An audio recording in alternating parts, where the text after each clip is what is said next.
Halo sahabat langit hitam, malam ini kita kembali dengan kisah nyata yang akan membuat bulu kudukmu berdiri.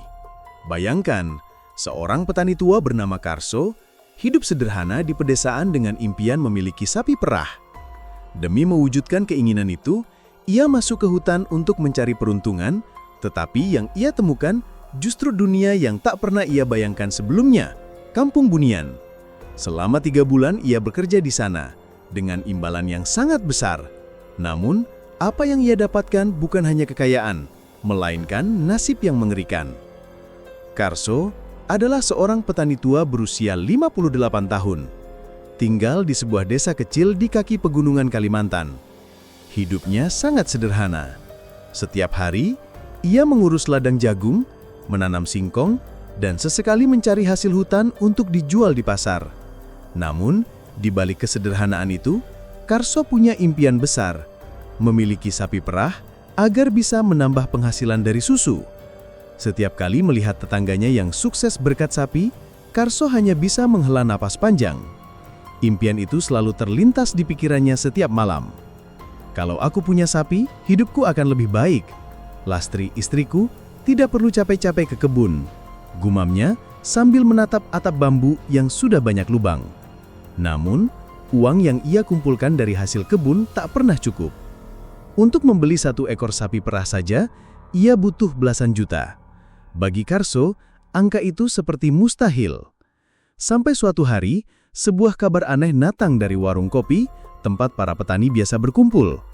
Ada seorang lelaki tua yang bercerita tentang kampung misterius di dalam hutan, yang katanya dihuni oleh orang-orang kaya, tapi tidak pernah terlihat oleh manusia biasa.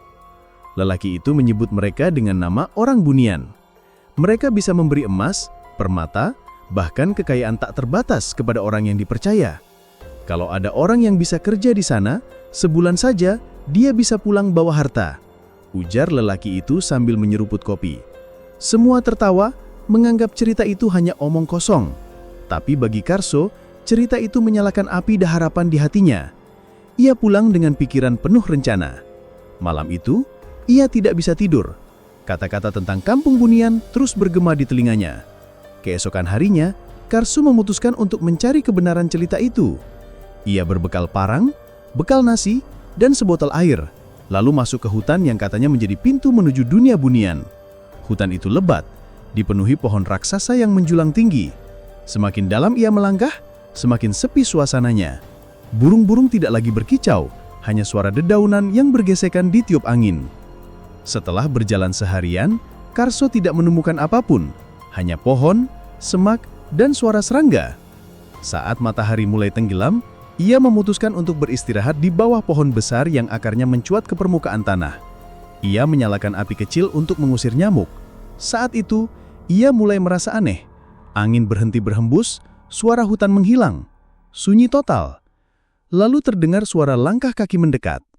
Karso sontak meraih parang dan bersiap. Dari balik kabut yang entah dari mana datangnya, muncullah seorang lelaki muda dengan pakaian putih bersih, wajah tampan, dan kulit yang memancarkan cahaya samar.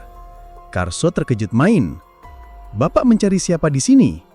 tanya lelaki itu dengan nada halus, tapi tatapannya menusuk ke dalam jiwa. Karso bertaba-taba menjawab, Saya cuma mau istirahat, Nak." Lelaki itu tersenyum tipis, lalu duduk di dekat Karso tanpa mengeluarkan suara. Setelah beberapa saat, ia berkata, "Kalau Bapak ingin hidup lebih baik, ikut saya." Kalimat itu membuat Karso merinding. "Ikut kemana?" tanyanya. Lelaki itu hanya mengulurkan tangan sambil tersenyum tanpa memberi penjelasan. Tanpa sadar, Karso meraih tangan itu. Begitu ia menggenggamnya, matanya terasa berat, dan sekejap kemudian dunia di sekitarnya berubah total. Hutan yang gelap kini berganti dengan jalan setapak yang bersinar, dihiasi pepohonan berwarna hijau zamrud, bunga-bunga aneh, dan aroma harum yang membuatnya tenang. Karso seperti masuk ke surga. "Selamat datang di kampung kami," kata lelaki itu. Di kejauhan, Karso melihat rumah-rumah indah dengan atap menjulang, semuanya bercahaya. Orang-orang berjalan dengan pakaian putih, wajah mereka bersih dan menenangkan. Karso terpana. Ini bukan dunia manusia," gumamnya.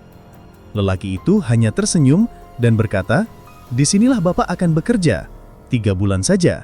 Setelah itu, Bapak akan mendapatkan apapun yang Bapak inginkan. Mendengar itu, Karso langsung teringat pada mimpinya memiliki sapi perah. Ia mengangguk tanpa berpikir panjang.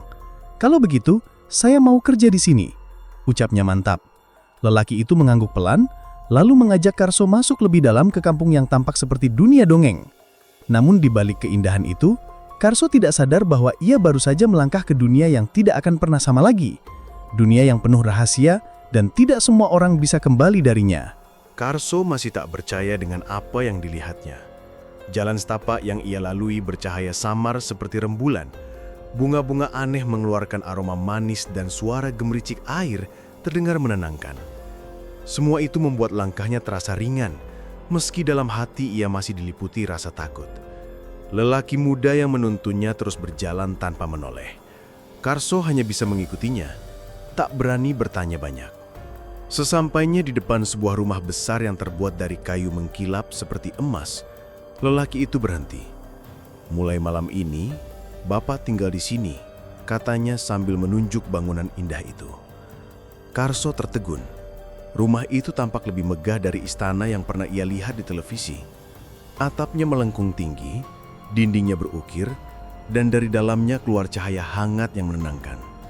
Begitu masuk ke dalam, Karso melihat beberapa orang duduk melingkar. Wajah mereka semua tampak tampan dan cantik, bersih tanpa celah, dengan pakaian putih yang tampak mahal. Mereka tersenyum ramah seolah sudah mengenal Karso sejak lama. Namun, ada satu hal yang membuat bulu kuduknya berdiri. Kaki mereka tidak menyentuh lantai. Mereka melayang beberapa senti di atas tanah. Lelaki yang membawanya memperkenalkan Karso kepada orang-orang itu. "Ini Bapak Karso, manusia yang akan bekerja untuk kita selama 3 bulan, katanya sambil menunjuk bangunan indah itu. Mereka semua mengangguk pelan sambil tersenyum, lalu salah satu di antara mereka berkata, "Semoga Bapak mematuhi semua aturan di sini." Karso mengangguk, meski belum tahu aturan apa yang dimaksud. Tak lama kemudian, lelaki itu mengajak Karso keluar lagi. Mereka berjalan ke sebuah lahan luas yang dipenuhi tanaman aneh berwarna keperakan. "Inilah tempat Bapak bekerja," ujarnya. Karso memperhatikan tanaman itu dengan seksama. Bentuknya mirip padi, tapi batangnya berkilau seperti perak dan mengeluarkan cahaya redup. "Apa ini?" tanya Karso heran. Lelaki itu tersenyum. "Ini hasil panen kami. Bapak hanya perlu memanen dan mengikatnya." Karso merasa lega karena pekerjaannya mirip seperti di desa. Hanya saja suasananya jauh berbeda. Udara di sini sangat sejuk. Aroma wangi bunga memenuhi hidung. Dan yang paling aneh, ia tidak merasa lelah meskipun sudah memanen selama berjam-jam. Waktu pun terasa berjalan cepat. Hari berganti malam tanpa ia sadari. Namun anehnya, langit di kampung Bunian selalu terlihat seperti senja, tak pernah benar-benar gelap. Di hari kedua, Karso mulai melihat hal-hal yang membuat bulu kuduknya berdiri. Saat ia memanen, ia melihat bayangan hitam melintas di antara pepohonan. Awalnya ia mengira itu hanya perasaan, tapi semakin lama bayangan itu semakin jelas. Bentuknya tinggi besar dengan mata merah menyala. Karso gemetar dan hampir menjatuhkan ikatan panennya. Lelaki muda yang selalu mengawasinya mendekat dan berkata dengan suara tegas, "Jangan pernah menoleh kalau ada yang lewat." Peringatan itu membuat Karso semakin penasaran. Malamnya, saat ia beristirahat di rumah megah itu, ia bertanya kepada salah satu penghuni, "Siapa itu yang tadi saya lihat di ladang?" Orang itu hanya tersenyum tanpa menjawab, lalu berkata pelan, "Di sini ada banyak mata yang mengawasi. Kalau Bapak patuh, Bapak akan selamat." Karso langsung terdiam. Hari demi hari berlalu. Karso mulai terbiasa dengan pekerjaannya. Setiap pagi ia memanen tanaman keperakan, mengikatnya, lalu mengangkut ke gudang besar. Di sana, ia melihat sesuatu yang membuatnya semakin bingung. Tumpukan tanaman itu berubah menjadi emas batangan dan perhiasan. Ia sempat mengira dirinya sedang bermimpi. "Kalau ini semua emas, berarti aku akan kaya raya," pikirnya dengan mata berbinar. Namun, semakin lama ia tinggal di kampung Bunian, semakin banyak kejanggalan yang ia temui. Ia tidak pernah merasa lapar, tapi setiap kali duduk di meja makan, Selalu ada hidangan mewah yang belum pernah ia lihat di dunia manusia. Ia tidak pernah merasa mengantuk, tapi ia bisa tidur kalau mau. Dan setiap kali bangun, tubuhnya terasa ringan seperti anak muda. Suatu malam, ia mendengar suara-suara aneh dari luar rumah. Suara tangisan wanita bercampur dengan denting gamelan yang menyeramkan. Penasaran, ia mengintip lewat celah jendela. Di halaman, ia melihat sekelompok orang berpakaian hitam. Wajah mereka pucat dan mata mereka kosong. Mereka menari pelan mengelilingi api biru. Karso langsung mundur ketakutan. Apa yang sedang mereka lakukan, pikirnya. Esok paginya, ia memberanikan diri bertanya lagi kepada lelaki muda yang membawanya ke sini. Lelaki itu menatapnya tajam dan berkata, "Bapak tidak boleh ikut campur urusan kami. Ingat, 3 bulan saja. Kalau Bapak melanggar, Bapak tidak akan pernah pulang." Kalimat itu membuat Karso merinding. Untuk pertama kalinya, ia merasa ada sesuatu yang salah dengan semua ini. Namun keinginannya untuk memiliki sapi perah membuatnya bertahan. 3 bulan saja, batinnya. Ia tak tahu bahwa perjalanannya baru saja memulai, dan rahasia kelam kampung Bunian akan segera terkuak. Hari-hari Karso di kampung Bunian berjalan semakin aneh. Awalnya, ia hanya memanen tanaman keperakan, mengikatnya dan mengangkut ke gudang. Namun entah mengapa, setiap kali ia melewati gudang besar itu, tubuhnya merinding. Gudang tersebut tampak biasa dari luar, tapi dari celah pintunya terlihat cahaya keemasan yang menyilaukan, seolah di dalamnya tersimpan harta tak ternilai. Suatu malam, ketika Karso kembali dari ladang, ia merasa langkah kakinya lebih berat dari biasanya. Bukan karena lelah, tapi karena udara sekitar mendadak terasa berbeda. Sunyi, tak ada suara jangkrik, tak ada desir angin, bahkan aroma harum bunga pun menghilang. Lalu, pelan-pelan sebuah suara terdengar di telinganya. Suara itu lirih, nyaris seperti bisikan angin, tapi jelas memanggil namanya. Karso.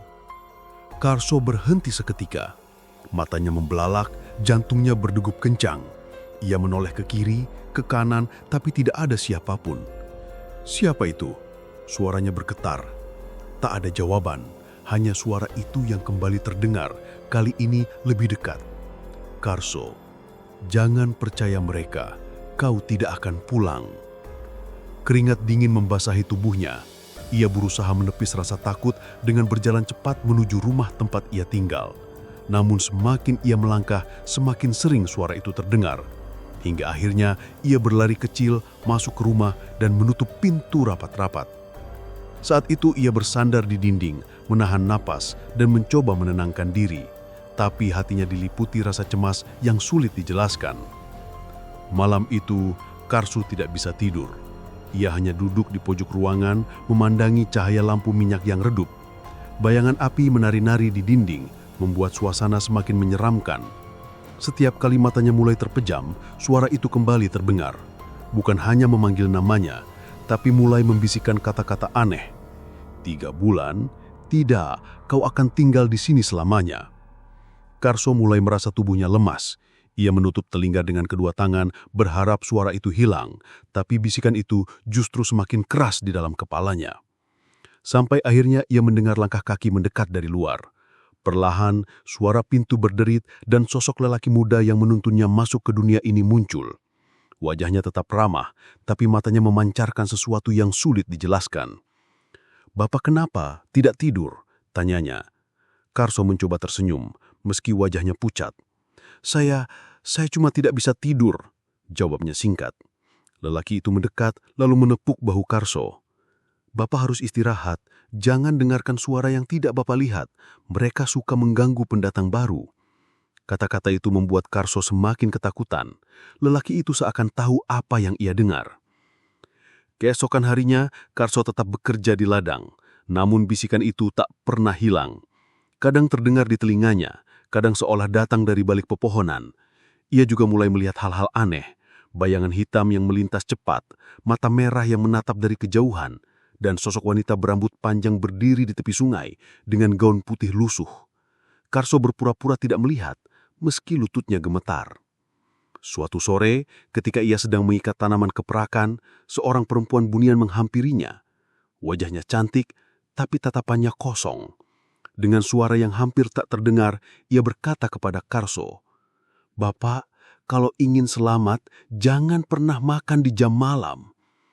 Karso terdiam, bingung, ingin bertanya, tapi perempuan itu sudah berjalan pergi begitu saja. Peringatan itu terngiang-ngiang di kepalanya sepanjang hari. Malamnya, saat Karso duduk di meja makan bersama para penghuni kampung bunian, ia teringat peringatan tadi. Namun di depannya tersaji makanan yang luar biasa lezat, beraroma menggoda.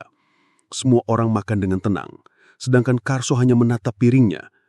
Lelaki muda yang menuntunnya menatapnya dengan tajam lalu tersenyum tipis, seolah tahu apa yang ia lakukan. Malam itu, Karso merasa ketakutan lebih besar daripada sebelumnya. Semakin lama ia tinggal di sana, semakin ia menyadari bahwa kampung bunian bukanlah surga seperti yang ia bayangkan. Semua keindahan ini menyimpan rahasia gelap. Dan bisikan yang ia dengar seolah ingin memperingatkannya tentang sesuatu yang lebih mengerikan. Tapi Karso tetap bertahan. Hanya satu yang ada di pikirannya, 3 bulan, lalu ia akan pulang membawa kekayaan untuk memberi sapi perah. Ia tidak sadar bahwa waktu yang ia rasakan di kampung ini mungkin tidak sama dengan waktu di dunia manusia, dan harga untuk mimpinya mungkin lebih mahal dari yang ia sangka. Malam itu terasa sangat berbeda. Karso yang sudah mulai terbiasa dengan kehidupan di kampung bunian, mendadak merasakan hawa aneh yang menusuk ke tulang. Udara malam yang biasanya hangat, kini mendadak dingin. Bahkan napasnya tampak seperti uap. Ia sedang duduk di tepi kolam ikan emas raksasa yang memantulkan cahaya rembulan sambil memikirkan satu hal. Kapan ia bisa pulang? 3 bulan sudah ia berada di tempat ini, dan meski semua terasa seperti surga, hatinya tetap rindu rumah. Namun, setiap kali ia menyinggung soal pulang, para bunian hanya tersenyum samar dan mengalihkan pembicaraan. Karso mulai mengamati tingkah para bunian. Mereka semua tampak sibuk, seolah sedang mempersiapkan sesuatu yang besar. Laki-laki bunian mengasah parang berkilauan yang tak pernah berkarat, sementara para perempuan membuat anyaman daun dengan pola yang rumit dan berkilau seperti emas. Setiap kali Karso mencoba bertanya, mereka hanya menjawab dengan kalimat yang sama. "Besok kamu akan mengerti." Kalimat itu justru membuatnya semakin gelisah. Malam makin larut. Karso memutuskan berjalan ke hutan kecil di tepi desa bunian, tempat ia sering mencari ketenangan. Namun langkahnya terhenti ketika mendengar suara bisikan dari balik pepohonan. Bisikan itu terdengar lirih, namun jelas memanggil namanya. "Karso, Karso, pulanglah sebelum terlambat." Suara itu membuat bulu kuduknya berdiri. Ia memicingkan mata, mencari asal suara. Namun yang ia temukan hanyalah kabut pekat yang tiba-tiba turun begitu saja. Karso mundur perlahan, namun sebelum ia bisa kembali, sosok samar muncul di hadapannya. Seorang wanita berwajah pucat, rambutnya panjang tergerai, dan matanya memancarkan sinar aneh. "Kamu sudah terlalu jauh masuk, Karso. Jangan sampai mereka mengikatmu selamanya," ucap wanita itu. Suaranya bergetar seolah menahan tangis. Karso terpaku, tak mampu bicara. Dalam sekejap, wanita itu menghilang di telan kabut. Jantung Karso berdetak kencang. Ia kembali ke kampung bunian dengan langkah gontai, namun rasa takut sudah menusuk pikirannya. Ia ingin bertanya kepada Raka, sahabat bunian yang paling dekat dengannya. Sesampainya di rumah Raka, ia mendapati rumah itu kosong. Padahal Raka tadi sore masih bersamanya. Ia menunggu. Namun, hingga dini hari, Raka tak kunjung muncul. Keesokan harinya, Karso bangun dan mendapati suasana kampung berbeda. Semua bunian mengenakan pakaian putih bersih dengan hiasan perak di kepala. Mereka berbaris menuju lapangan luas di tengah kampung sambil membawa sesuatu yang ditutupi kain merah. Karso yang bingung hanya bisa mengikuti mereka dari belakang. Di lapangan, ia melihat panggung besar yang dihias dengan bunga-bunga bercahaya. Dan di tengah panggung itu, ada sebuah kursi yang tampak seperti singgasana emas. Seorang tetua bunian berdiri di panggung, suaranya melantang menggema. "Hari ini adalah hari pemilihan," kata tetua itu. Semua bunian bersorak gembira. Karso semakin bingung, apa yang dimaksud dengan pemilihan? Ketika kain merah itu dibuka, Karso terperanjat. Di balik kain, ada kotak besar berisi perhiasan emas, batu permata, dan benda-benda berkilauan. Tetua Bunian kemudian melanjutkan, manusia yang datang kepada kita, kini akan diberi pilihan. Karso merasa tubuhnya melemas. Semua mata kini tertuju padanya. Tetua Bunian menunjuknya sambil tersenyum. Karso, hari ini kami memberimu kehormatan. Tinggallah di sini selamanya bersama kami, nikmati harta ini dan hidup abadi. Atau kembali ke duniamu, tapi tanpa membawa apapun. Suasana mendadak hening. Karso merasa jantungnya mau copot. Ia ingin menjawab, tapi suaranya tercekak. Dalam hatinya ia masih ingat tujuan awal, bekerja untuk membeli sapi perah. Namun setelah 3 bulan di sini, apakah ia akan pulang dengan tangan kosong? Sementara harta yang menggunung itu kini berada di hadapannya. Ia menatap Tetua Bunian, lalu memandang semua wajah yang menunggunya. Hawa aneh kembali menyelimuti tubuhnya. Apakah ini benar-benar pilihan atau jebakan? Tetua Bunian mendekatinya, menepuk bahunya dengan senyum yang membuat Karso merinding. Pikirkan baik-baik, Karso. Setelah malam ini, tak ada jalan kembali. Karso menghela napas panjang. Dalam hati ia berbisik. Apa yang sebenarnya terjadi di kampung ini? Mengapa aku merasa semuanya tidak wajar? Namun waktu tak berpihak padanya. Semua mata memandang tajam, seolah menuntut jawaban. Dan Karso tahu, apapun keputusannya akan mengubah hidupnya untuk selamanya. Semua mata kini menatap Karso, seakan menunggu keputusan yang akan menentukan takdirnya. Wajah para Bunian tetap tersenyum, namun tatapan mereka menyimpan sesuatu yang tak bisa ia mengerti. Karso berdiri di hadapan panggung megah, kedua tangannya gemetar, keringat dingin mengalir di pelipisnya. Di satu sisi, ada jalan pulang, meski harus kembali tanpa apa-apa. Di sisi lain, ada harta yang melimpah, emas, permata, kekayaan yang mungkin tak akan pernah ia temukan lagi seumur hidup. Karso menutup mata, mencoba mengingat tujuan awalnya. Ia datang ke hutan demi mencari penghasilan untuk membeli sapi perah agar hidupnya sejahtera di desa. Namun setelah 3 bulan, dunia seolah berubah.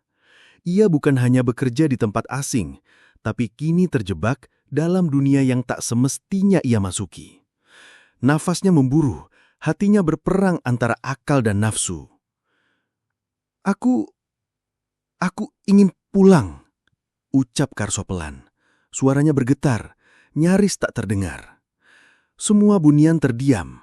Lalu terdengar tawa kecil yang pelan, namun semakin lama semakin menggema memenuhi lapangan. Tetua Bunian menatapnya tajam dengan senyum yang kian lebar. Pulang? Kau yakin, Karso? Karso mengangguk. Iya, saya ingin kembali ke dunia saya. Tetua itu mendekat, menatap matanya dalam-dalam, seakan ingin menyelami isi hatinya. Kalau begitu, jangan pernah menyesal, karena setelah kau pergi, tak ada jalan kembali. Dengan isyarat tangan tetua, 2 orang Bunian maju membawa sebuah kendi besar berisi air berkilauan. Mereka menuangkannya ke tanah hingga membentuk lingkaran aneh dengan simbol-simbol kuno. Tetua itu memintanya berdiri di tengah lingkaran. Karso patuh, meski dadanya bergemuruh tak karuan. Ia merasa seperti sedang menjalani ritual pengusiran. Tiba-tiba angin kencang berembus, langit yang tadi cerah berubah gelap gulita. Petir menyambar dan kabut tebal melingkupi Karso. Tubuhnya terasa melayang, seolah tersedot ke dalam pusaran tak kasat mata. Ia mendengar suara-suara aneh bergema di telinganya. Jangan kembali, jangan kembali. Jeritan itu bercampur dengan tawa yang menyeramkan. Saat kabut menghilang, Karso mendapati dirinya terbaring di tepi hutan. Tubuhnya lemah dan pakaian compang-camping. Ia bangkit dengan susah payah, menatap sekeliling. Semua tampak normal, seperti tak pernah terjadi apa-apa. Namun sesuatu terasa janggal. Ketika ia kembali ke desanya, langkahnya terhenti. Rumah yang dulu ia tinggali kini tampak berbeda. Atapnya sudah lapuk, halaman dipenuhi ilalang, dan pohon yang dulu kecil kini menjulang tinggi. Ia masuk ke dalam rumah. Sunyi, debu menebal di setiap sudut, dan perabotan lapuk dimakan rayap. Ia keluar dan bertanya pada seorang pemuda yang lewat. "Nak, ini desa Karangjati kan?" Pemuda itu menatap heran. "Iya, tapi Bapak siapa? Kami nggak pernah lihat Bapak di sini." Karso menyebut namanya. Pemuda itu terdiam, lalu berkata pelan. "Karso? Maksud Bapak, Mbah Karso yang hilang puluhan tahun lalu?" Jantung Karso serasa berhenti. Puluhan tahun? Ia berlari ke balai desa, berharap ada orang yang mengenalnya. Namun setiap kali ia menyebut namanya, orang-orang hanya menggeleng. Hingga akhirnya, seorang kakek tua mendekat. "Karso, aku dulu masih kecil waktu kau hilang di hutan. Itu lebih dari 30 tahun lalu." Karso limbung, lututnya lemas. 3 bulan baginya ternyata 30 tahun di dunia nyata. Ia berlari pulang, mencari keluarganya tapi semuanya sudah tiada. Istrinya meninggal lama, anak-anaknya entah di mana. Ia menangis meraung menyesali pilihannya. Andai ia tahu mungkin ia akan memilih tetap bersama para bunian, meski itu berarti meninggalkan dunia manusia selamanya. Di malam yang sunyi, Karso kembali ke tepi hutan, berharap bisa menemukan jalan ke kampung bunian. Ia memanggil Raka, sahabat bunian yang dulu menemaninya, tapi yang menjawab hanya suara angin dan desa dedaunan. Ia menunggu berhari-hari tapi tak ada yang datang. Hingga akhirnya, Karso menghilang untuk kedua kalinya. Beberapa penduduk mengaku melihat sosok tua duduk di bawah pohon besar, menatap hutan dengan mata kosong. Ada juga yang mendengar suara lilih memanggil nama Raka. Namun setiap kali mereka mendekat, sosok itu lenyap begitu saja, seolah tak pernah ada. Sejak saat itu, orang-orang percaya bahwa Karso tidak pernah benar-benar kembali. Ia hanya terjebak di antara dua dunia selamanya.